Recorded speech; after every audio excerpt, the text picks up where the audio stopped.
ഈ നൂറേനെ കാണാൻ ആലിയ ഭട്ടിന്റെ ഒരു ഷായ തോന്നിയിട്ടുണ്ടോ? ഇല്ലേ? ഞങ്ങൾ അവളെ പറയുമായിരുന്നു, അവരെന്തോ പറയുമായിരുന്നു. കുന്നംകുളം ആലിയ ഭട്ടെന്നാണോ? രൺബീർ കപൂർ ആയിരുന്നു. Who is the Pookie in BB7? Pookie was Aryan only. ശരി, ആര്യൻ ഒരു പൂക്കി തന്നെ. ആരെ രുദ്രൻ അറിയോ? ഷാനവാസ് രുദ്രനാണെന്നാണ് മനസ്സിലായി. മനസ്സിലായത്. അപ്പൊ രുദ്രൻ അതിനകത്ത് വില്ലനാണ്, അവര് ഗുണ്ടയായിരുന്നു. എനിക്ക് തോന്നുന്നു ഇപ്പം ക്യാരക്ടർ രുദ്രൻ തന്നെയാണ്. ഫ്രെയിം അയാളുടെ ക്യാരക്ടർ. ഒരു 30 സെക്കൻഡ് ജിസേലിനെ പറ്റി തന്നെ ഒന്ന് തള്ളിക്കുക, ഒന്ന് കേക്കട്ടെ.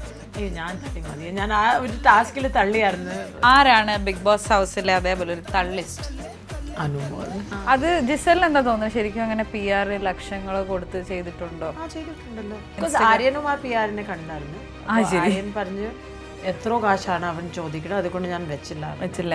അയാൾ പറഞ്ഞ് ഈ വർഷം പെണ്ണായിരിക്കും, അനുമോളായിരിക്കും. അത്ര കോൺഫിഡൻസ് കൊണ്ട് അയാൾ പറഞ്ഞു. ഓ, അടുത്തത് കോഴി ഓഫ് BB7.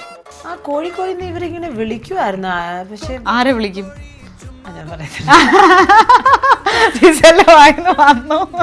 എനിക്ക് മനസ്സിലായി കോഴിന്ന്.